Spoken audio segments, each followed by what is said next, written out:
وہ سارے دکھ درد جو کہ اس معاشرے کے اور پاکستان کے ہیں وہ سارے اس کے اندر موجود ہیں۔ ایک ریئر ویو مرر ہے پاکستان کا، جس میں ہم پیچھے دیکھتے ہیں کہ کیا ہوا ہے، اور پھر بندہ سوچتا ہے کہ کسی نے ٹھیک ہی کہا تھا کہ those that fail to learn from history are doomed to repeat it. یہاں تاریخ کے دہرائے جانے کا بھی ذکر ہوا، لیکن یہ بات نہ بھولیں کہ history repeats itself, first as a tragedy then as a farce. اب مجھے نہیں پتا کہ ہم ٹریجڈی کے فیز میں ہیں یا فارس کے فیز میں ہیں یا دونوں فیزز ساتھ ساتھ چل رہے ہیں۔ یہ معاملات اس طرح کے ہیں، جیسا کہ بہت سارے دوستوں نے بتایا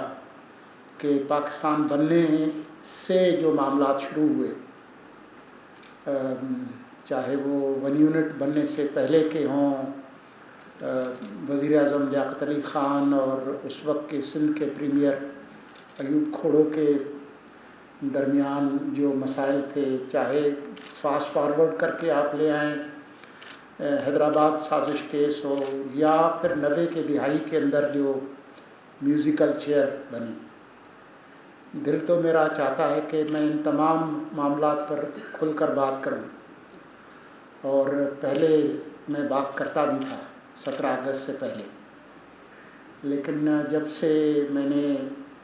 نگران وزیر کے طور پر حلف اٹھایا تو میری بیڑیوں اور زنجیروں میں اضافہ ہو گیا۔ بہت سارے معاملات ہیں جس پر میں کھل کر بات کرنا چاہتا ہوں، لیکن اس کا مقصد اور معنی یہ لیے جائیں گے کہ آپ کوئی پالیسی بیان دے رہے ہیں جو کہ ہمارے قانونی اور آئینی اختیار سے باہر ہے، اور کیونکہ میں ایک فرد نہیں ہوں، ایک ذمہ دار حکومتی عہدے پر فائز ہوں، لہٰذا میں جو کچھ بھی کہوں گا اس کا مطلب جو ہے وہ یار دوست کچھ ادھر سے ادھر کر لیں گے، اور ہم کیونکہ میڈیا کے اس دور میں ہیں جہاں پر مین اسٹریم میڈیا اور سوشل میڈیا کا جو فرق ہے وہ مٹ گیا ہے، اور ذمہ دار اور غیر ذمہ دار صحافت کہاں سے شروع ہوتی ہے اور کہاں ختم ہوتی ہے، اس کا تعین جو ہے وہ بھی بہت مشکل ہو گیا ہے۔ لہٰذا میں کوشش کروں گا کہ جو سب سے محفوظ راستہ ہے، جو آسان راستہ ہے، وہ اختیار کروں تاکہ میں کسی مصیبت سے بچ سکوں، اور وہ در حقیقت ڈاکٹر فاروق عادل صاحب جیسے لوگ ہیں، ان کو خراج عقیدت پیش کرنا ہے، اور وہ اس لیے بھی ان کو خراج عقیدت پیش کرنا بنتا ہے، وہ یہ ہے کہ آج کے دور میں جو مختلف نوع اور مختلف نظریات کے جو لوگ ہیں، ان کے لیے کسی ایک ٹیبل پر بیٹھنا یا ایک دوسرے سے ہاتھ ملانا تو یہ تو بہت دور کی بات ہے۔ وہ ایک دوسرے کو کاٹنے کو دوڑتے ہیں، اور گالم گلوچ سے کم کوئی چیز جو ہے وہ ممکن نہیں ہوتی۔ ایسے وقت میں میرے جیسا آدمی جس کی سوچ کوئی پوشیدہ نہیں ہے، نظریات بھی پوشیدہ نہیں ہیں، فتح محمد ملک صاحب جیسے لوگ اور ڈاکٹر فاروق عادل جیسے اور مختلف نو لوگ ایک جگہ بیٹھ کر اپنی تاریخ کے بارے میں گفتگو کریں، اس سے زیادہ حسین اور اس سے زیادہ خوشگوار لمحہ آج کے دور میں ممکن نہیں، کیونکہ جس تو تڑاں سے بات ہوتی ہے آج کل، اس میں اور درجہ حرارت جو ہے وہ صرف بلند نہیں ہو رہا بلکہ چیزیں ابل رہی ہوتی ہیں۔ وہاں پر آپ جو ہے وہ کتابوں کی بات کریں اور گلستان کی بات کریں اور شاعری کی بات کریں اور فلسفے کی بات کریں اور پیار و محبت کی بات کریں، تو یہ اتنی شیلڈز جو جمع ہو گئی ہیں،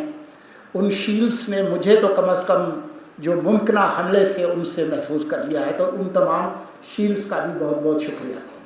میں سمجھتا ہوں کہ آج کی یہ جو تقریب ہے وہ اس حوالے سے اہم ہے کہ یہ ایک ماحول اور ایک پلیٹ فارم فراہم کرتی ہے کہ جو مسائل اس ملک کے ہیں اور ایسے وقت میں جب ہم الیکشن کے فیز میں جا رہے ہیں، اس میں اس طرح کا کلچر ہی ہمیں آگے لے جا سکتا ہے کہ ہم ایک دوسرے کے ساتھ تمام تر نظریاتی اور سیاسی اختلافات کے باوجود ایک جگہ بیٹھیں اور ہم اس ملک کو آگے لے جانے کی بات کریں، درجہ حرارت کو بلند نہ کریں، درجہ حرارت کو کم کرنے کی بات کریں۔ جو اس ملک کے اصل مسائل ہیں جن کا احاطہ اس کتاب کے اندر بھی موجود ہے، ان پر کھلے دل کے ساتھ بات کریں اور کوئی راستہ نکالیں اس ملک کو آگے لے جانے کا، کیونکہ جس راستے پر ہمارے کچھ سیاسی زعما چل پڑے ہیں وہ ترقی کا نہیں، تباہی کا راستہ ہے۔ میں آپ کو وزیر اطلاعات کی حیثیت سے یقین دلاتا ہوں کہ کم از کم ہمارے جو ریاستی نشریاتی ادارے ہیں، پاکستان ٹیلی ویژن اور ریڈیو پاکستان، اس میں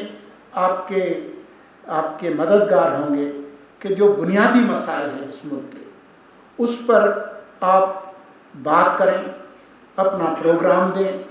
اور مہذب انداز میں گفتگو کریں تاکہ آگے چلنے کا راستہ جو ہے وہ ہموار ہو۔ تو اس حوالے سے میں سمجھتا ہوں کہ آج کی تقریب جو ہے وہ ایک، جس کو وہ انگریزی میں کہتے ہیں نا سیگوے، وہ ایک سیگوے ہے ٹرانزیشن کے لیے، کہ ہم اپنے جو مسائل ہیں ان پر تہذیب کے دائرے میں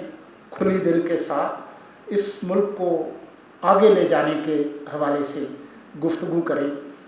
آپ کا بہت بہت شکریہ۔